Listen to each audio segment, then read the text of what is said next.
बच्चों, आप लोग का स्वागत है निराला स्टडी में। तो आइए हम आज क्लास 12 का लेसन नंबर 5 और प्रश्नावली 5.2 शुरू करेंगे। तो इसके पहले हम कुछ नियम लिखवा दें, इसका ये जो लेसन है किस नियम पर बनेंगे। तो इसमें एक नियम है, श्रृंखला नियम होता है। देखिए इसमें क्या होता है कि यदि एक से अधिक फलन गुणनफल के रूप में हो तो उसे निम्न विधि द्वारा हम हल करते हैं। यदि आपके पास यदि कोई फलन गुणनफल के रूप में दिया रहता है और वो एक से अधिक हो तो इसको देखिए इस नियम से बनाते हैं। जैसे यहाँ देखिए पहला नियम ये है कि देखिए इसमें d/dx u vx, यहाँ देखिए u vx है। इसमें क्या हुआ कि आपके पास दो फलन हो गया u और vx। इसको कैसे तोड़ेंगे? पहले तो क्या करते हैं कि टोटल को लिख देते हैं। जब ऐसे पूरा को जब लिखते हैं तो पहला स्टेप में आपका u का अवकलन होता है। इसके बाद जो सेकेंड पार्ट है, देखिए जो vx है ये आपका सेकेंड पार्ट हो गया, तो सेकेंड पार्ट आपका नीचे आ जाएगा। फिर इसी को क्या करेंगे, सेकेंड पार्ट को ऊपर ले जाएंगे, यानी vx को ऊपर ले जाएंगे, बटा में क्या हो जाएगा dx। तो इसमें यदि दो फलन हो तो दो फलन को हम इस तरह तोड़ लेते हैं। यदि आपके पास तीन फलन दिया रहता है, जैसे कि यहाँ देखिए u v wx, तो इसको भी वैसे ही तोड़ेंगे। सबसे पहले क्या करेंगे, सबको लिख लेंगे। तो सबको लिखेंगे यहाँ u v wx, तो ये आपका पहला फलन हो जाएगा। इसके बाद देखिए VWX, यहां से VWX ये आपका दूसरा फलन हो जाएगा। तो VWX को नीचे रखेंगे, आप गुणा का चिन्ह देंगे, फिर इसको ऊपर ले जाएंगे, यानी VWX को ऊपर ले जाएंगे और फिर इसका तीसरा फलन हो जाएगा आपका WX, इसको नीचे लिखेंगे, फिर इसको WX बटा में DX, या इसको हम लोग तोड़ लेंगे। और इसी प्रकार यदि चार फलन हो तो ऐसे ही क्रम से उसको तोड़ते जाना है। और एक बात और कि ये नीचे वाला जो पद है इस पर आपको ध्यान नहीं देना है, केवल ऊपर वाले का हम लोग अवकलन करते हैं और जो प्राप्त होता है वही आपका आंसर आ जाएगा। तो आइए इस नियम पर हम कुछ क्वेश्चन को सॉल्व करते हैं। तो आइए बच्चों देखते हैं इस नियम पर आधारित कुछ प्रश्न को हल करेंगे। जैसा कि देख रहे हैं कि यहाँ पहला जो क्वेश्चन दिया है आपको, f(x) बराबर दिया है sin x²। इसको हम मान सकते, देखिए यहाँ पर मान ले ले, ये देखिए f(x) बराबर दिया है तो इसको मान लेंगे, माना y बराबर f(x), इसको हम y के रूप में मान लेंगे। क्योंकि y के रूप में मानेंगे तो इसका हमें अवकलन करना आसान हो जाएगा। तो इसको f(x) को क्या मान लिया y, तब हम क्या लिख सकते हैं, y बराबर लिख सकते हैं sin x²। तो सबसे पहले आपको इसमें क्या देखना है कि फलन इसमें कितने हैं। पहले इसमें देख लेते हैं कि फलन कितना है। तो पहला तो देखिए sin x² है, ये आपका जो टोटल हो गया ये आपका पहला फलन हो गया। और इसमें जो x² है ये आपका दूसरा फलन हो गया। तो इसको अब हम क्या करेंगे, x के सापेक्ष अवकलन करेंगे।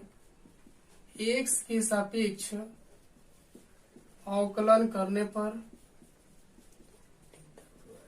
तो यहाँ देखिए लिखना होगा dy/dx। अब इसको कैसे तोड़ेंगे, हमने बताया कि देखिए ये जो sin x² है आपका ये टोटल जो है पहला फलन है, तो इसको पहले लिख लेते हैं sin x² बटा में देखिए अब क्या हो जाएगा, तो ये तो आपका टोटल हो गया पहला फलन। इसके बाद जो दूसरा फलन क्या है, x² है, तो दूसरा फलन को हम लोग नीचे ला देंगे। इसके बाद फिर इस दूसरा को ले जाएंगे ऊपर की तरफ और फिर अब हो जाएगा बटा में dx। बटा में dx इसलिए यहाँ पर हो गया क्योंकि इसके बाद कोई अन्य फलन नहीं है। अगर तीसरा फलन होता तो और आगे बढ़ते और लास्ट में लिख देते हैं बटा में dx। तो यहाँ पर क्या हो गया कि अब देखिए जब अवकलन होता है तो एक बार में केवल एक ही फलन का अवकलन होगा। जैसे कि यहाँ पर केवल आपका साइन का होगा, तो साइन का क्या होता है cos, और ये आपका हो जाएगा क्या x²। अब यहाँ x² का नहीं होगा क्योंकि देखिए x² का यहाँ पर हो रहा है, इसलिए एक बार में मात्र एक ही फलन यानी कि केवल साइन का हो जाएगा cos, और ये है ज्यों के त्यों लिख देंगे।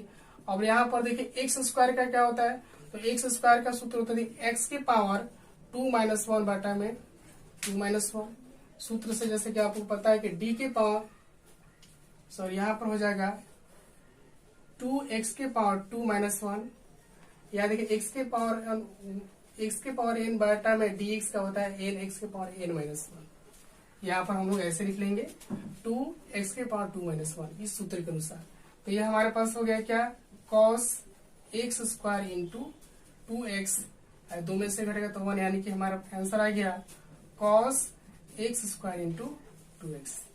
तो इस प्रकार हम फलन को, या फिर इस प्रकार अगर कोई भी क्वेश्चन एक से अधिक गुणनफल के रूप में होता है तो उसको श्रृंखला नियम से इस तरह हम लोग हल कर सकते हैं।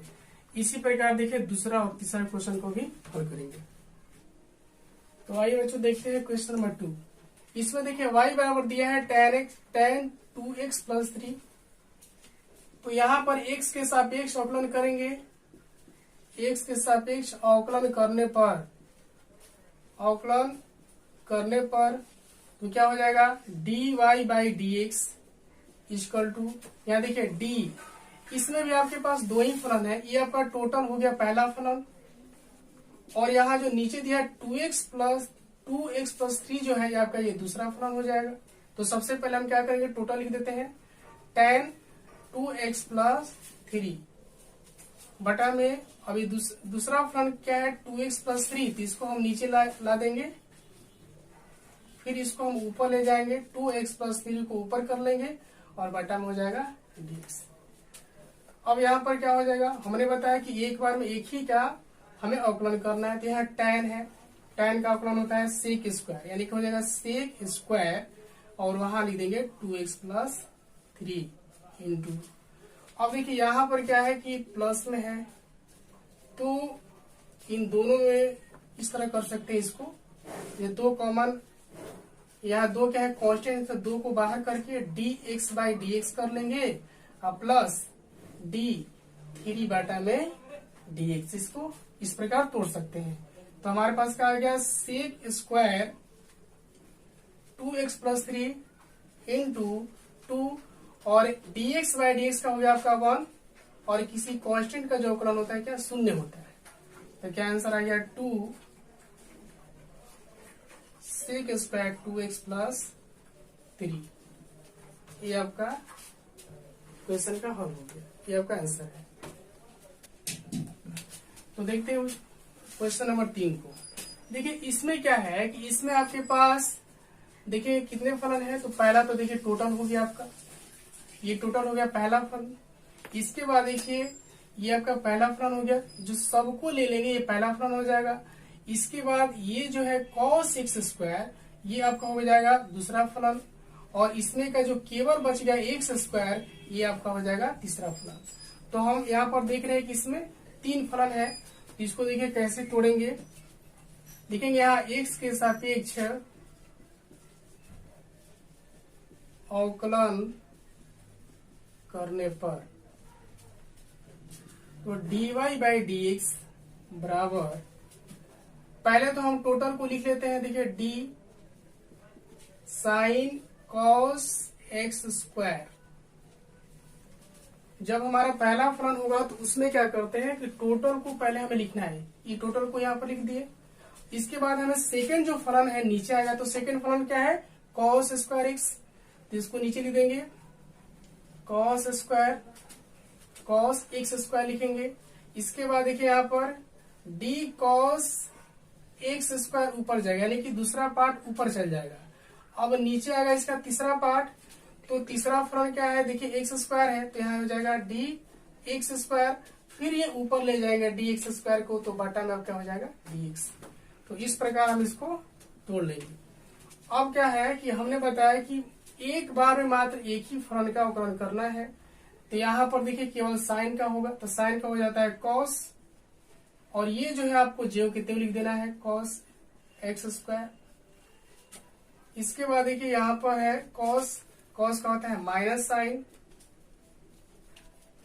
x स्क्वायर, और उसका हो जाएगा देखिए क्या 2x, जो कि पीछे बताया है, इसको ऐसे हल कर लेंगे। अब इसको देखिए माइनस है तो माइनस है निकाल लीजिए, 2x को इधर भी लिख सकते हैं cos x square into sine x square, ये आपका आंसर हो गया। तो यदि आपके पास एक से अधिक फलन गुणनफल के रूप में हो तो आप इसको ऐसे तोड़कर बना सकते हैं। हाँ तो बच्चों आज हमने इसमें क्या बताया कि फलनों के फलन यानी श्रृंखला नियम से अगर कोई फलन अधिक से अधिक गुणनफल के रूप में होता है तो उसे हम इस विधि से हल करते हैं। तो आज के इतना ही, और आगे हम इसके बाद हम टाइप बताएंगे कि आगे कैसे टाइप आएगा और उसको कैसे हम लोग सॉल्व करेंगे। तब तक के लिए धन्यवाद।